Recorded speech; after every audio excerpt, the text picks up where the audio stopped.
for such a warm welcome and lovely introduction. So, guys, this is Nipun Rajdev. I'm from Canada and I work for LA Fitness from last 2.5 years as a personal trainer. Recently, I started YouTube and one of my video got 43,000 views. So, मैं अब अपने आप को एक part time छोटा सा YouTuber भी बोल देता हूँ. श्रुति मैम ने मुझे बताया कि मेरे से पहले आईपीएस अभिषेक भैया आए हैं, उन्होंने आपके साथ इंटरेक्ट किया है. उन्होंने बहुत इंटेलिजेंट बात की होगी, बुक्स की बात की होगी, स्टडीज़ की बात की होगी, लेकिन आज मैं कुछ ऐसा तो बात नहीं करूँगा क्योंकि मैं खुद एक एवरेज स्टूडेंट था जब मैं डीएवी में था. तो मैं आपके साथ अपने कुछ एक्सपीरियंस, अपनी कुछ लर्निंग्स शेयर करने जा रहा हूँ. So first of all I will start with this institution DAV. So मैंने 13 ईयर्स स्पेंड किए हैं डीएवी में. मेरे भैया बीरेन राजदेव, उन्होंने 13 ईयर्स स्पेंड किए हैं. वो टॉपर थे स्कूल के, उनका नाम आज भी टॉपर्स लिस्ट में है बाहर. तो हमने स्कूल में से मॉरल वैल्यूज, टीचर्स की रिस्पेक्ट करना, एल्डर्स की रिस्पेक्ट करना और डिसिप्लिन, ये चीजें सीखी.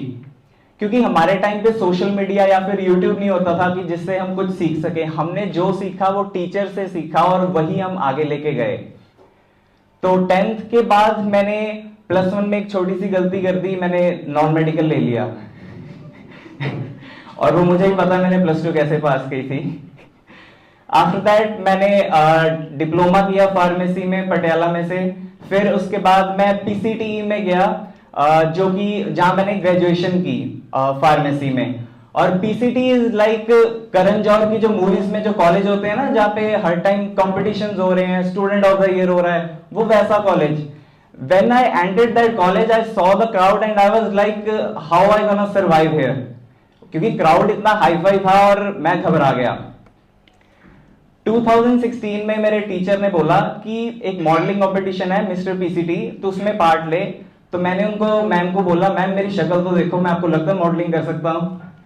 तो उसके बाद 2017 में मेरे सर ने बोला कि इस बारी क्लास में से तेरे को भेज रहे हैं तो तू पार्ट ले मिस्टर पीसीटी में. तो मैंने कहा सर, मैंने ना लास्ट टाइम देखा 3rd राउंड में ना जजेस इंग्लिश में क्वेश्चन पूछते हैं, तो मैं तो नहीं करने वाला, मेरे में इतना कॉन्फिडेंस नहीं है. तो सर ने कहा एक्सपीरियंस के लिए कर ले. तो मैंने 1st राउंड क्लियर किया, 2nd क्लियर किया, 3rd क्लियर किया. 3rd में मेरी फैमिली सामने बैठी है, सामने क्राउड था 500 पीपल, और जज ने मेरे से जब क्वेश्चन पूछा I was totally black out. मैं इतना नर्वस हो गया कि मैंने आंसर ही नहीं दिया और मैं हार के पीछे चले गया. टॉप 14 तक पहुंचा था. तो नेक्स्ट डे जब मैं स्कूल गया, कॉलेज गया, तो मेरे को टीचर्स ने, मेरे फ्रेंड्स ने बोला कि तू वहां तक पहुंच गया तो वही बड़ी बात है. तो मैं उतने में खुश हो गया कि मैं टॉप 14 तक पहुंच गया. तो नेक्स्ट ईयर 2018 में मिस्टर पीसीटी फिर आया. इस बारी खुद मैंने अपना नाम दिया पार्टिसिपेट करने के लिए. लेकिन 2018 में I worked on my self, I worked on my confidence, I worked on my English. इस बारी जब मेरे को क्वेश्चन आया, मेरे को क्वेश्चन पूछा मिसेस इंडिया शिवानी शर्मा ने. इधर से क्वेश्चन आया और सामने से मैंने आंसर दिया और उस दिन मैं mister Ludhiana first runner up जीत गया. उस दिन कॉलेज में मेरे को 2 लर्निंग्स मिली. एक कि जब हम एक लेवल पे पहुंचते हैं ना, वहां पहुंच के हमें ये नहीं कहना कि बस मुझे तो इतना ही चाहिए, नाउ आई एम सेटिस्फाइड, बल्कि हमारी सोच ये होनी चाहिए कि हमें और चाहिए, we need more success. Secondly, जब हम एक सक्सेस पे पहुंचते हैं ना, उससे पहले हम बहुत बारी हारते हैं, बहुत बारी फेल होते हैं, उसके बाद इंसल्ट होती है, फिर डबल हार्डवर्क करके फिर हम सक्सेस पे पहुंचते हैं. ये चीज मैंने कॉलेज लाइफ में सीखी. Apart from modelling I did नुक्कड़ नाटक, दैट इज स्ट्रीट प्ले. मैंने किप्स मार्केट में किया हमारी टीम ने. हमने उसके बाद कॉलेज में फर्स्ट जीते और उसके बाद हम आईआईटी में गए. नेशनल लेवल पे जाने का हमें मौका मिला. वहां हम जीते नहीं, लेकिन सीखने को बहुत कुछ मिला. सो ये थी मेरी कॉलेज तक की जर्नी. 2020 में जैन में मैं कनाडा गया. आप में से कौन से लोग हैं जो नेक्स्ट ईयर फॉरेन कंट्री में जा रहे हैं, और maybe next to next year? मेरे को तो लगा था हाफ से ज्यादा क्लास होगी.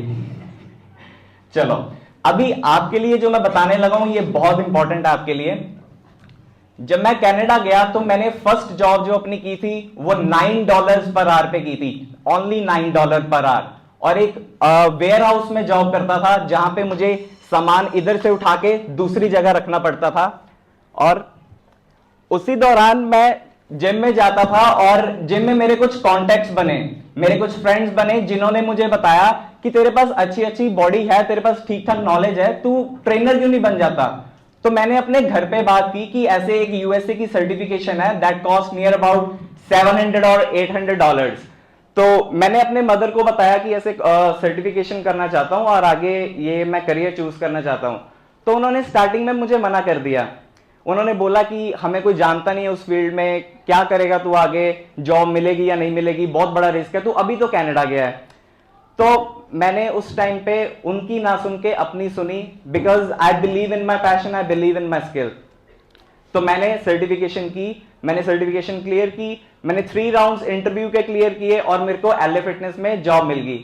From $9 per hour to $30 per hour within few months, ये चेंज था।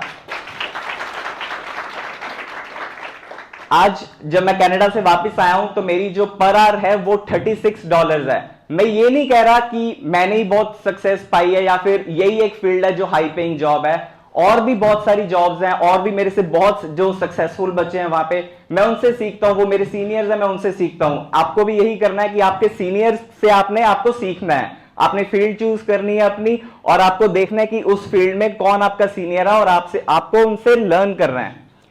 सो अब मैं इसलिए ये सारी चीजें बता रहा हूं क्योंकि आप में से बहुत लोग जब फॉरेन कंट्री में जाओगे ना, तो जो आपका माइंडसेट होना चाहिए वो ये होना चाहिए कि जो आपका स्किल है, जो आपका पैशन है, आपको उसको प्रोफेशन में बदलना है।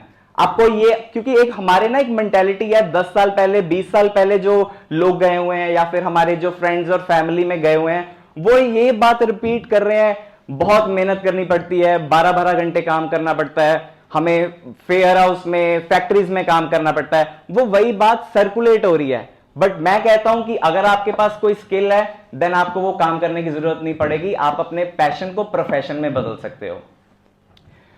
अब एक मैंने आपसे बात बोली कि मेरे मदर ने बोला कि नहीं ये सर्टिफिकेशन नहीं कर रही, इसका मतलब ये नहीं है कि उन्होंने कभी मुझे मना किया किसी चीज के लिए या फिर उन्होंने मुझे सपोर्ट नहीं किया।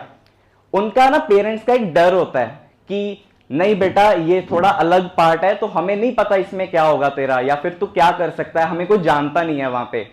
ऐसे ही एग्जांपल लेते हैं, अंकित अरोड़ा वो मेरा बैचमेट था, he is very big on social media right now and he is doing very well. उसके मदर, उसके फैमिली ने बोला बेटा हमारा तो मेडिकल का सारा सेंटर बना हुआ है, तो ये किस फील्ड में चले गया सोशल मीडिया वाली लाइन में। लेकिन उसने अपनी सुनी। दीपांश फोटोग्राफी कर रहा है, अगर श्रुति मैम ने बोला होता कि बेटा तूने तो कॉमर्स की है, तू सीए बन, तू बैंक में जा, ये कौन सी उसमें चले गया फील्ड में।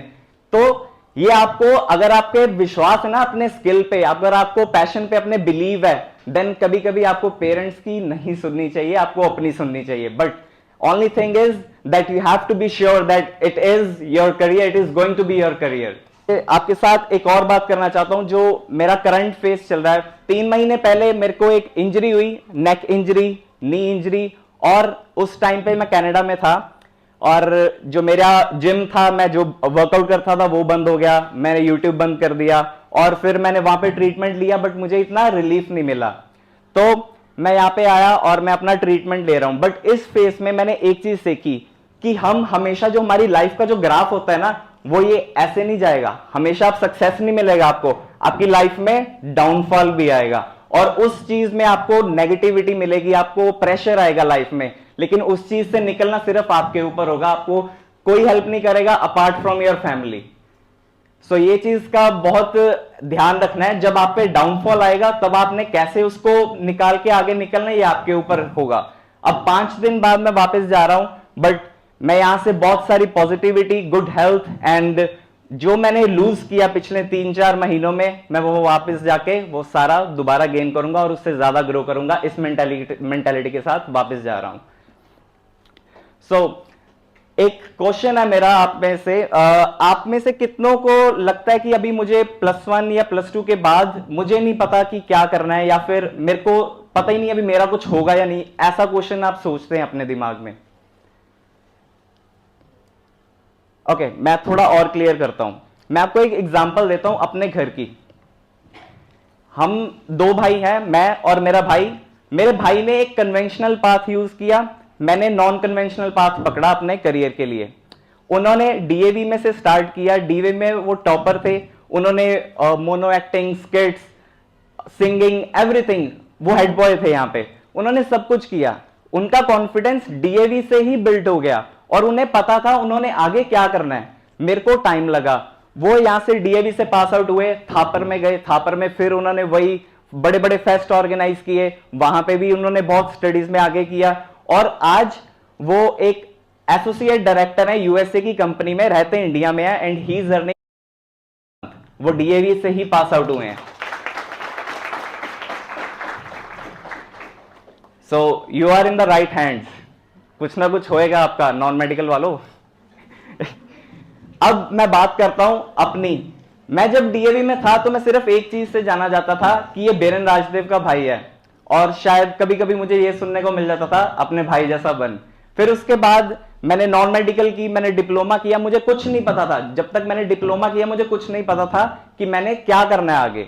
फिर जब मैं ग्रेजुएशन में गया, वहां पे जाके जब मैंने स्ट्रीट प्लेस किए, जब मैंने जाके मॉडलिंग में पार्ट लिया, फैशन शोज किए, तब मुझे एक चीज रियलाइज हुई कि जब मैं बॉडी बिल्डिंग करता हूं ना तो मेरे को उससे कॉन्फिडेंस मिलता है। मेरे को स्टेज पे जाने का अब जो फियर था ना वो खत्म हो चुका है, बट पहले बहुत था। मेरे को पहले क्लियर ही नहीं था मुझे लाइफ में करना क्या है। जब मैं कनाडा में गया मुझे एक्चुअल पता लगा कि जो मेरी बॉडी बिल्डिंग में जो कर रहा हूं, जो फिटनेस में कर रहा हूं, यही मेरा करियर है, यही मेरा पैशन है और यही मैं इसी में आगे जाऊंगा। ये मैं आपको चीज कहना चाहता हूं कि अगर आप करंटली ये फेस कर रहे हो कि आपको नहीं समझ आ रही कि प्लस टू के बाद बाहर जाना है या फिर यहां रहना है या फिर क्या करना है, या फिर मेरे को स्किल ही नहीं पता मेरे पास कौन सा है, विद इन टाइम जब आप अपना टाइम स्पेंड करोगे, आप बाहर निकलोगे, आपको एक्सपोजर मिलेगा, आप डिफरेंट डिफरेंट लोगों के साथ मिलोगे ना, तो आपको पता चलेगा कि आपका पैशन क्या, आपका स्किल क्या है, और फिर उसी में ही आप आगे निकलोगे। If you guys have any question regarding health, fitness और कनाडा के बारे में और करियर के बाद कुछ भी आप बात करना चाहते हो, then I am here. Yes. जैसे स्कूल में टीचर्स हैं वो कहते हैं कि आपने कनाडा जाना है, जॉब करनी है, तो वर्कर लगना, आपसे जाके इतना क्यों होगा उतना क्यों होगा, बट ये तो स्टूडेंट पे डिपेंड करता है कि वो कैसे इंटरव्यू क्रैक करेगा, कहाँ पे जॉब मिलेगी। ऐसे कोई वो वर्कर वाला तो नहीं है वहाँ पे। तो देखो, जैसे मैंने आपको बताया ना, एक मेंटेलिटी चलती आ रही है पीछे से, जो हमें इंफॉर्मेशन मिलती है ना यहाँ पे, हम उस पर विश्वास कर लेते हैं। हमें ये सुनने में आता है कि वहाँ पे फैक्ट्रीज में काम करना पड़ता है, वेयर हाउस में, बट ये तो अपने हाथ में है ना। अगर आपके पास कोई स्किल है, फॉर एग्जाम्पल अगर यहाँ पे किसी को कंप्यूटर बहुत अच्छा चलाना आता है, तो आप उसमें जाओ ना, उसमें जॉब्स बनाओ, कनेक्शंस बहुत काम आएंगे, नेटवर्किंग बहुत काम आएगी, लोगों से मिलो, उसमें देखो। अगर मैं एक फिटनेस इंस्ट्रक्टर हूं तो मैंने देखा कि इस फील्ड में और कौन है, मैंने उनसे पूछा कि आपने ये कैसे किया, आप उनसे पूछो, कॉन्टेक्ट्स बनाओ, वो आपके काम आएंगे। अगर यहाँ पे किसी लड़की को मेकअप बहुत अच्छा करना आता है तो वहां पे उसकी बहुत वैल्यू है। ऐसा नहीं कि ये छोटा प्रोफेशन है या फिर यहाँ पे इंडिया में नहीं इसको पूछते, वहां पे बहुत बड़ा प्रोफेशन है, इसकी बहुत वैल्यू है। तो आपके स्किल पे डिपेंड करता है कि आप आगे जाके कहां पहुंचोगे।